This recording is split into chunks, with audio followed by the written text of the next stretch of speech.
মোবাইলের ডিসপ্লেতে কিছু জল ছাপ মানে ঝাপসা কিছু দাগ আসে, যেগুলা অনেকে জানেও না, অনেকে বলেও না।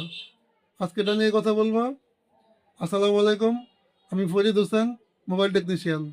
এই দাগটা দেখতে পাচ্ছেন, মুছতেও পারবেন না, পাল্টাতেও পারবেন না, কারণ এটা সাধারণ দাগ না। অনেকেই ভাবে স্ক্রিনে দাগ মানে ডিসপ্লে নষ্ট, কিন্তু আসল সমস্যা হলো স্ক্রিনের ভেতর পিক্সেলটা পুড়ে গেছে। আপনি যদি একই ছবি বা আইকন অনেকক্ষণ রাখেন, যেমন ভিডিও দেখার সময় লোগো, গেম খেলার সময় একই বাটন বা নিচের নেভিগেশন বার, তাহলে ওই জায়গায় পিক্সেলটা বেশি কাজ করে আর ধীরে ধীরে দুর্বল হয়ে যায়।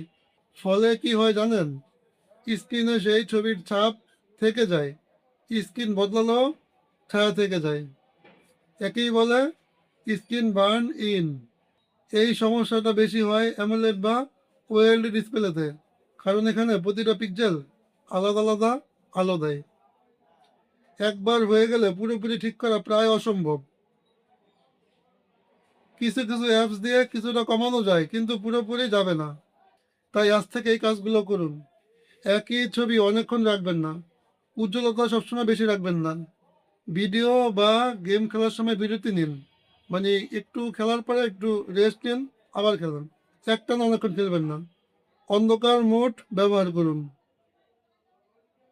এই ভুলটা যদি একবার করেন, আপনার ফোনেও এমন দাগ পড়বে। ভিডিওটা সেভ করে রাখুন আর আপনার প্রিয় লোকদের শেয়ার করে জানিয়ে দিন। Take care Bangladesh. আসসালামু আলাইকুম।